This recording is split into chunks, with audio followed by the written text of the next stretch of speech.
నమస్తే welcome to Four Sides TV. YSR Congress party fire brand Roja మరోసారి జనసేన అధినేత power star Pawan Kalyan target గా తీవ్ర విమర్శలు చేశారు. ప్రజా సమస్యలు పట్టించుకోకుండా షూటింగ్స్ సినిమాలతో ఎంజాయ్ చేస్తున్నారని ఆరోపించారు.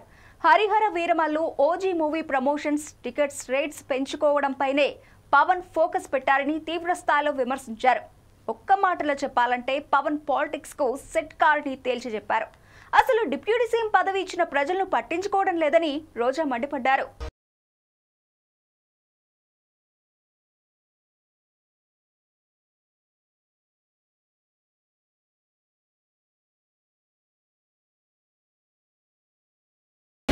సినిమాలు ప్యాకేజీ ఇస్తే చాలన్నట్టు పవన్ వ్యవహారం ఉందన్నారు రోజా. ఆంధ్రప్రదేశ్లో మహిళలకు రక్షణ లేదని, రైతులు పండించిన పంటలకు గిట్టుబాటు ధర లేక ఇబ్బందులు పడుతున్నా పట్టించుకోరా అని పవన్ను నిలదీశారు.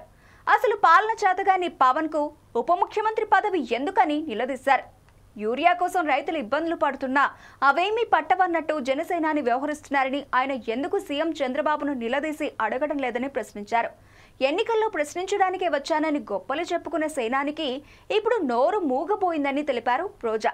విద్యార్థుల సమస్యలు పట్టవు, తన సినిమాలైన హరిహర వీరమల్లు, ఓజీల షూటింగ్లు, బెనిఫిట్ షోలు, టికెట్ రేట్ల గురించి మాత్రమే ఆలోచిస్తున్నారని పవన్పై తీవ్ర స్థాయిలో ధ్వజమెత్తారు వైసీపీ నాయకురాలు రోజా.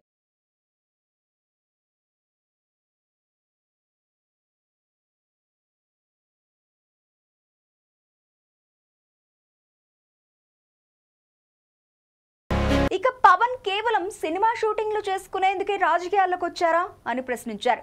ఒక్క ఛాన్స్ అంటూ చెప్పి గెలిపిస్తే ఏపీలో ఉండకుండా హైదరాబాద్లో ఎక్కువ రోజులు గడుపుతున్నారని ఫైర్ అయ్యారు. అటు సీఎం చంద్రబాబు, మంత్రులు కూడా ఆంధ్రాలో ఉండేది 4 రోజులు మాత్రమేనని, వారంలో మిగతా 3 రోజులు హైదరాబాద్కు వెళ్లి ఎంజాయ్ చేస్తున్నారని మండిపడ్డారు. ప్రభుత్వం తీరుతోనే విజయవాడలో వరదలు వచ్చాయని, ఆ సమయంలో అధికారులకు ఎలాంటి నిర్ణయాలు తీసుకోవాలో తెలియలేదన్నారు. అందరూ పక్క రాష్ట్రంలో ఉంటే ఇక్కడ పాలన ఎవరు చేస్తారని రోజా సూటిగా ప్రశ్నించారు. ఇదే విధంగా వ్యవహరిస్తే వచ్చే ఎన్నికల్లో పవన్ కు డిపాజిట్లు కూడా దక్కవని రోజా సెన్సేషనల్ కామెంట్స్ చేశారు. ఎప్పుడూ హైదరాబాద్ లోనే ఉండే పవన్ కళ్యాణ్ ప్రజల కోసం ఏం చేశారని నిలదీశారు. స్పెషల్ హెలికాప్టర్ కొనుగోలు చేసిన పవన్ గన్మెన్స్ కార్లు పెట్టుకుని హైదరాబాద్ లో షూటింగ్స్ కు వెళుతున్నారని, ప్రజాధనాన్ని షూటింగ్ కు వాడుతున్నారని మండిపడ్డారు. అదేవిధంగా రెడ్ బుక్ అంటూ వైసీపీ నాయకులను భయపెట్టిన నారా లోకేష్ కు, కూటమి నాయకులకు డిజిటల్ బుక్ పవర్ ఏంటో చూపిస్తామని రోజా హెచ్చరించారు.